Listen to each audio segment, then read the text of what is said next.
ETF index mutual funds నేర్చుకుని stock మార్కెట్లో రాణించాలనుకుంటున్నారా? వెంటనే ఈ నెంబర్కి కాల్ చేయండి.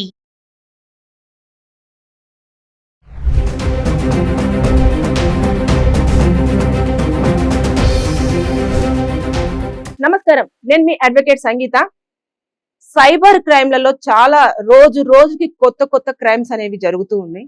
అసలు వాళ్ళు ఏ థాట్ తో వస్తున్నారో, ఎలా వస్తున్నారో, వాళ్ళ టార్గెట్ అంతా కూడా మనం కష్టపడి సంపాదించుకుంటున్న మనీ మీదనే ఈజీగా తీసుకోవాలన్న ఆలోచనతోటే మార్కెట్ లోకి రావడం జరుగుతుంది. అలాగే ఈ రోజుల్లో కొత్తగా ఒక సైబర్ క్రైమ్ జరుగుతుంది, కాల్ మెర్జింగ్. అంటే మనం కాల్ ఎప్పుడైతే మనము ఇంట్లో వాళ్ళతో మాట్లాడుతున్నప్పుడు మనము ఇంకొకరిని కూడా లైన్ లోకి తీసేసుకొని మనం ముగ్గురం కలిసి మాట్లాడుతుంటారు కదా, అక్క, అమ్మ, మనము, లేదు అంటే తమ్ముడు, అన్నయ్య, డాడీ, ఇట్లాంటి కాల్ మెర్జింగ్ ద్వారా సైబర్ క్రైమ్ అనేది జరుగుతుంది. అది ఎలా జరిగింది, ఒక పర్సన్ వచ్చి తన బాధను ఏం చెప్పాడు అనేది నా దగ్గరకు వచ్చింది కేసు, అందుకే నేను చెప్పడం జరుగుతుంది. అతను ఒక సాఫ్ట్వేర్ ఉద్యోగి, హైదరాబాద్ లోనే ఒక మంచి కంపెనీలో వర్క్ చేస్తూ ఉంటాడు.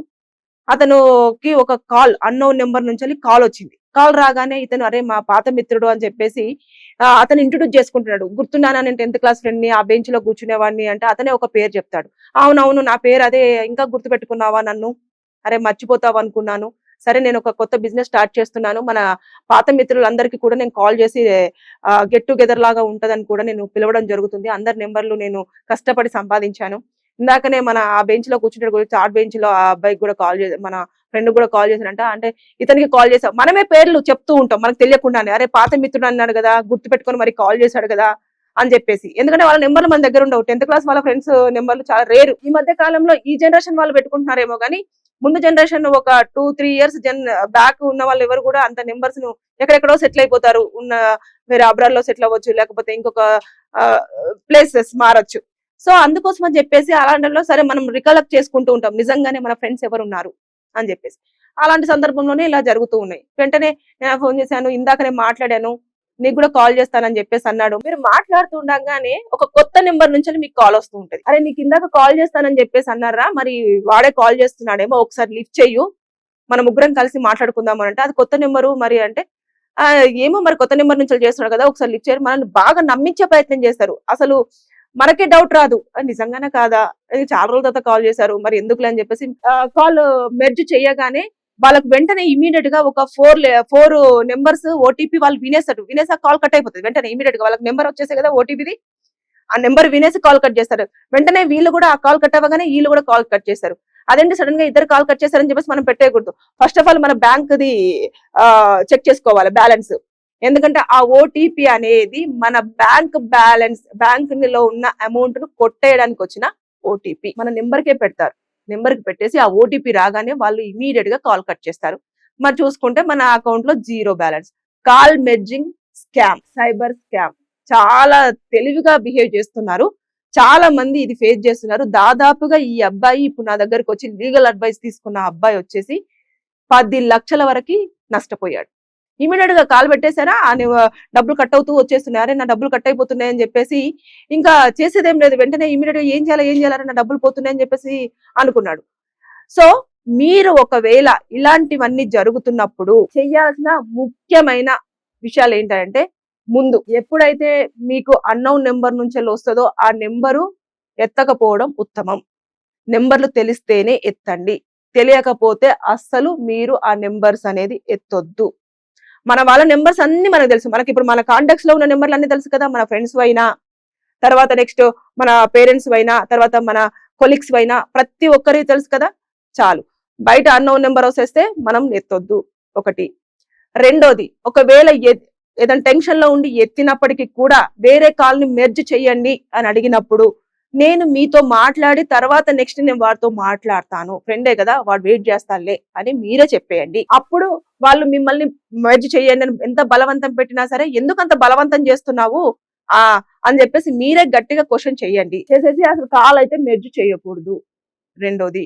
మూడోది వచ్చేసి, ఒకవేళ వాళ్ళ మీద మీకు వెంటనే అనుమానం వస్తే ఆ నెంబర్ తో మాట్లాడుతూనే మీరు 100 కానివ్వండి, 1930 నెంబర్లకు కాల్ చేసి ఇమీడియట్ గా ఇంటిమేషన్ ఇచ్చేసి, నా కాల్ ఇట్లా వేరే వాళ్ళు మాట్లాడుతున్నారండి, ఒక కాల్ మెర్జ్ చేయమని చెప్పేసి అడుగుతున్నారు, మరి ఇలా జరుగుతుంది సార్ అని చెప్పేసి అంటే వాళ్ళు ఇమీడియట్ గా రెస్పాండ్ అవ్వడం జరుగుతుంది. జరిగేసి నిజంగానే ఫ్రాడ్ అక్కడ జరిగిపోతుంది. వాళ్ళు స్కామ్ అనేది చేయడానికి రెడీగా ఉన్నారని వాళ్ళు గుర్తించారనుకో అది ఎక్కడి నుంచి వచ్చింది కాలని ట్రేస్ చేయడం జరుగుతుంది. అలాగే ఇన్ కేస్ ఇది మనం తీసుకోవాల్సిన జాగ్రత్తలు. ఒకవేళ మనం జాగ్రత్త తీసుకోకుండా ఉన్న హడావుడిలో కానివ్వండి, కొంతమంది టెన్షన్స్ లలో ఉంటారు, లేదంటే వర్క్ ప్రెజర్ లో ఉంటారు, తర్వాత నెక్స్ట్ ఏదో ఒక దాంట్లో ఉన్నప్పుడు, హ్యాపీ మూడ్ లో ఉన్నప్పుడు, లేదంటే ఒంటరిగా ఉన్నప్పుడు, సర్లే ఒక టైం పాస్ కోసం అని చెప్పేసి రాగానే అరే అని చెప్పేసి మీరు చిల్ అవుతూ మాట్లాడుతూ ఎక్స్టెండ్ చేశారనుకోండి, కాల్ మెర్జ్ చేయమని చెప్తారు. వెంటనే ఇమీడియట్ గా ఇవన్నీ విషయాలు చెప్తారు. కాల్ మెర్జ్ చేయమనగానే మీరు చేశారనుకో ఓటీపీ వెళ్ళిపోతుంది. ఆ తర్వాత జరిగిన వెంటనే మీరేం చేయాలి, ఫస్ట్ మీ అకౌంట్ లో బ్యాలెన్స్ చెక్ చేసి ఇమీడియట్ గా పోలీసులకు ఇన్ఫర్మేషన్ ఇవ్వాలి. రెండోది, బ్యాంకుకు ఫోన్ చేసి నా బ్యాంక్ బ్యాలెన్స్ లో నా కన్సర్న్ లేకుండా కూడా ఏ రూపాయి కూడా ట్రాన్సాక్షన్ జరగొద్దు, నా బ్యాంక్ ను నా అకౌంట్ ని బ్లాక్ చేయండి అని చెప్పేసి వాళ్ళతో రిక్వెస్ట్ చేసేసుకోండి. తర్వాత నెక్స్ట్ మనకు తెలియకుండానే ఇవన్నీ అయ్యేలోపు మన డబ్బులన్నీ వెళ్ళిపోయినాయి అనుకోండి, అప్పుడు మీరు సైబర్ క్రైమ్ దగ్గర ఏదైతే ఉంటుందో అక్కడికి ఆఫీస్కి వెళ్ళేసి మీరు ఐటీ ఇన్ఫర్మేషన్ యాక్ట్ కింద వాళ్ళ మీద కేసులు ఫైల్ చేయండి. కేసులు ఫైల్ చేసేస్తే వాళ్ళు ఆ నెంబర్ పనిలో ఉన్నది అని అంటే వాళ్ళ లొకేషన్ కనుక్కొని ఎక్కడి నుంచి వచ్చింది, వాళ్ళ ఐపీ నెంబర్ కానివ్వండి, వాళ్ళు ఎక్కడి నుంచి మానిటరింగ్ చేస్తున్నారు ఏంటి అనేది. చాలా వరకు ఇప్పుడు సైబర్ క్రైమ్ లో జరుగుతున్న వాటిలలో కొంత రికవరీ డబ్బు అనేది చాలా వరకు ఈ మధ్య కాలంలో రికవరీ అనేది చాలా జరిగింది. మీరు అలర్ట్ ఉండండి, పోలీసులని అలర్ట్ చేయండి. అలాగే సైబర్ క్రైమ్ లోకి వెళ్ళేసి ఇమీడియట్ గా మీరు కంప్లైంట్ చేయండి. లేదు అనుకుంటే సైబర్ క్రైమ్ కి సంబంధించిన పోర్టల్లో మీరు మెయిల్ చేయండి. www.cybercrime.gov.in కి మీరు మెయిల్ చేసేస్తే వాళ్ళు ఇమీడియట్ గా రెస్పాండ్ అవుతారు. రెస్పాండ్ అయ్యి మీరు చర్యలు తీసేసుకొని మీరు కోల్పోయిన దాంట్లో ఎంతో కొంత తీసుకొస్తారు. ఈ అబ్బాయి ఎప్పుడు రెస్పాండ్ అయ్యాడు, 24 గంటల తర్వాత నెమ్మదిగా సరే డబ్బులన్నీ పోయాయి, నేను ఏం చేయాలి అని చెప్పేసి ఎవరో ఫ్రెండ్ త్రూ నా దగ్గరకు వచ్చేస్తే అప్పుడు నేను చెప్పేసరికి మొత్తం అన్ని డబ్బులు సహాయం. ఇప్పుడు అదే పని మీద తిరుగుతున్నాడు, కేసులు ఫైల్ చేసినారు. ఒకవేళ వాళ్ళు దొరికారంటే వాళ్ళకి పనిష్మెంట్ ఉంటుంది.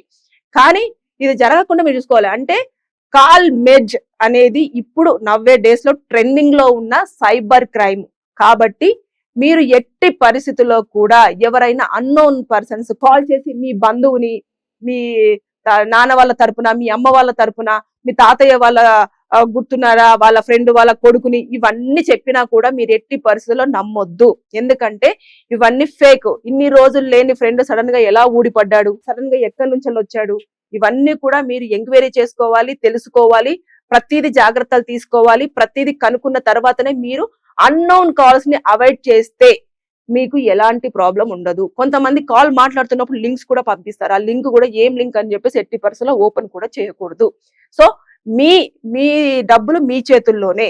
మీరు ఏ లింక్స్ ఓపెన్ చేయొద్దు, మీరు ఏ కాల్ లిఫ్ట్ చేయొద్దు, ఏ కాల్ మెర్జ్ చేయొద్దు, ఇవన్నీ చూసుకోవాలి. క్రైమ్ చేసే వాళ్ళు మొత్తం ఈ ఆండ్రాయిడ్ మన మొత్తం చేతిలోనే ఉంటుంది ప్రపంచం అంతా.